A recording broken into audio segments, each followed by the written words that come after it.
నమస్తే మిత్రులారా, నేను మీ శ్రీనివాస్ చౌహాన్ అడ్వకేట్. సో మిత్రులారా, మన నిత్య జీవితంలో ప్రతి చర్య కూడా చట్టాలకు అవినాభావ సంబంధం కలిగి ఉంటుంది కాబట్టి చట్టాల మీద అవగాహన పెంపొందించుకోవడం ఎంతో అవసరం.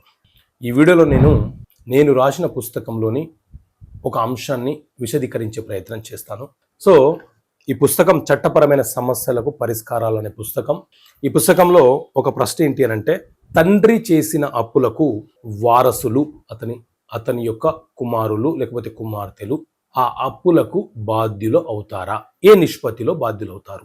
సో మిత్రులారా, మన దేశంలో సివిల్ ప్రొసీజర్ కోడ్ సిపిసి అనే చట్టం అమలు ఉన్నది.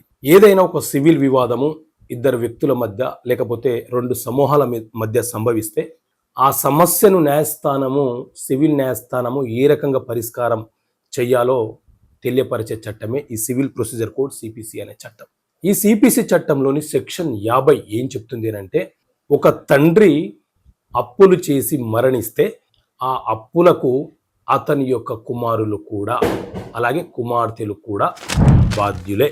అయితే కుమారులు కుమార్తెలు ఏ నిష్పత్తిలో ఆ తండ్రి యొక్క ఆస్తులను బాగా పంపిణీ చేసుకున్నారో అదే నిష్పత్తిలో వారు ఆ తండ్రి సంపాదించినటువంటి ఆస్తులను అలాగే వారసత్వపు ఆస్తులను ఏ రకంగా అయితే పొందారో, ఏ నిష్పత్తిలో అయితే పొందారో అదే విధంగా ఆ తండ్రి చేసినటువంటి అప్పులకు కూడా వారు సమాన నిష్పత్తిలో, అంటే ఆస్తులను ఏ నిష్పత్తిలో పొందారో అదే నిష్పత్తిలో అప్పులకు కూడా బాధ్యులవుతారు.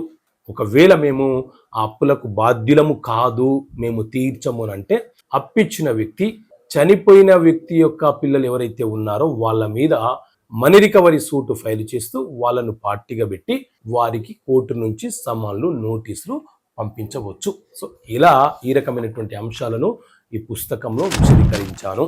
ఈ పుస్తకం కావాలనుకుంటే ఇక్కడ కనిపిస్తున్న నెంబర్కి కాల్ చేసి ఆర్డర్ చేసుకోవచ్చు. రిజిస్టర్ పోస్ట్ ద్వారా ఈ పుస్తకాన్ని మీకు అందిస్తాము. ఓకే మిత్రులారా, థ్యాంక్ యూ. జై హింద్.